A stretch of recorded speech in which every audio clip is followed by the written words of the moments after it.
In this video, I'm walking you through how to do knee drops. So for knee drops, you don't need anything other than a little bit of space around you.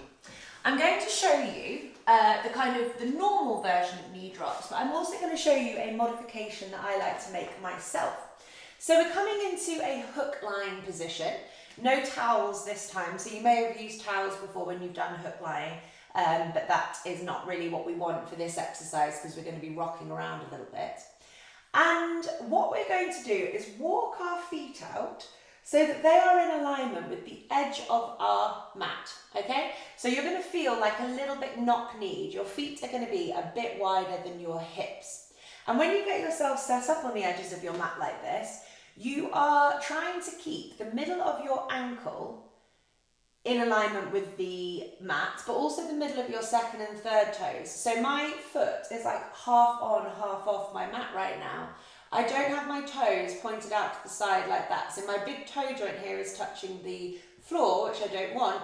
I want my big toe joints touching the mat, and I want my big toe joints on the mat throughout the exercise.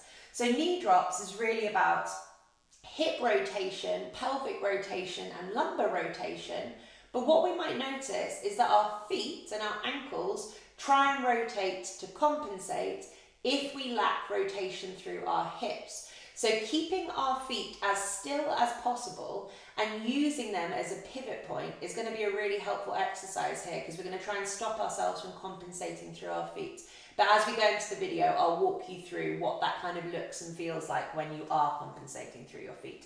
So as ever with a hook lying position, palms are facing up, arms are relaxed, shoulder blades are kind of settling on the floor behind you, and that's also something that I want you to tune in with.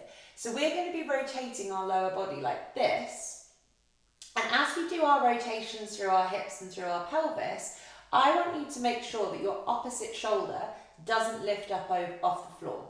So as I twist my legs to the left, my right shoulder is staying on the floor, but if it lifted up and came with me, I've tried to rotate too far in my lower body. So my shoulder's trying to go with me, which tells me that my thoracic spine is rotating along with the movement. And what we're trying to do is like grind you. We're trying to, untwist you sort of from your top half to your bottom half. So I don't want your shoulders going along with the movement of your hips. We want the arms and shoulders flat to the floor as we rotate our hips, okay? So do not twist further than the opposite shoulder tells you that it can manage, because if the opposite shoulder is going with you, you're not rotating your hips and pelvis. You've got some, you are, but there's compensation going on in the upper body as well. So that's kind of first thing to note. And the second thing to note is, again, those feet, make sure that they don't move out of that alignment. So they're going to twist onto the kind of outer edge, but the whole time you're trying to keep your feet tracking with both edges of the mat, okay? So I'm like this over to the left-hand side. I bring the knees back up, my feet move flat, and then I slowly go to the right-hand side, once again trying to keep those feet in alignment with the mat as best as I can. So I'm just going to do a few more as I want you to do them. Slow and steady here. If you aggravate any symptoms, then you're trying to push this too hard. So you're only moving as far as you can pain-free. That might be not at all, and that's something to notice. It tells you your kind of hips can't rotate. You might just be in this kind of range of movement, which is absolutely fine. And if you're pain-free, then that's better than you doing all the way down to the floor and being kind of in pain. So you're working within that manageable range of movement. So you're going nice and slowly, obviously sort of stopping or pulling out of the exercise slightly if you do aggravate any symptoms of pain. If you notice a big disparity from side to side in terms of how your rotation is, so you might find it like really easy to twist to the right hand side, but then you might notice that you feel really stuck on the left hand side, I want you to work to the lowest common denominator. So rather than just allowing your right hand side to open itself out all the way to the floor because it can, and your left hand side feels very stuck and rigid, I want you to try and balance out the movement so you're only moving in each direction as far as your kind of tighter, weaker side can. So just make sure that you're not kind of creating imbalance by doing imbalanced movement. We want to try and create balance through doing the same thing from side to side. And as that function gets restored, in that case, to that kind of left side twisting motion, you'll notice that both sides will be able to start dropping down to the floor more and more easily. So I'm just moving through this. I love this exercise. Rotating the hips internally and externally at the same time. We're getting pelvic rotation and lumbar rotation. The shoulders and the rib cage are staying on the floor. So we're really making sure there's no lift off through the shoulders or the rib cage, because that's our upper body coming with us. So you're making sure that you're only moving as far as your body can without that occurring.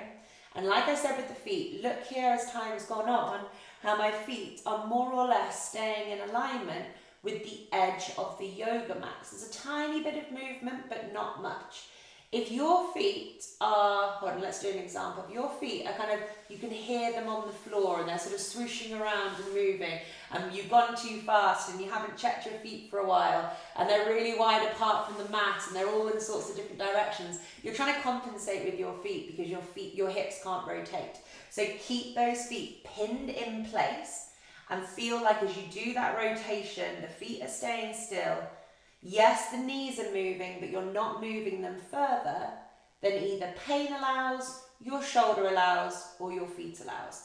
So this is the kind of normal way of doing knee drops. But another way that I like to do, just for me personally, because it feels good, is I like to put my hands behind my head. So I interlink my fingers, pop my hands underneath my head like a cradle. I'm fairly open in my shoulders, so I can keep my elbows down to the ground here without my rib cage popping up off the floor.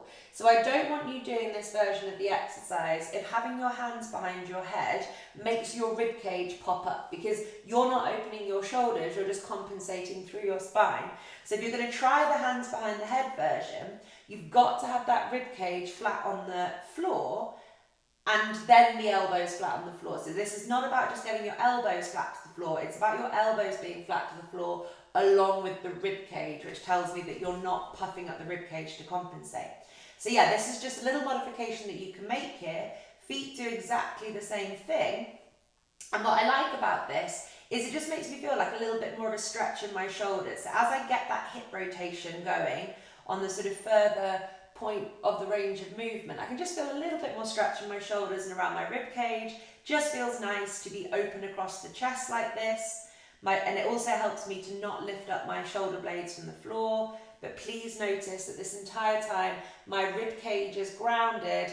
I'm not throwing myself, like this, so that the rib cage and the shoulders are lifting up off the floor. They need to be grounded as the hips and the pelvis rotate. So that is knee drops.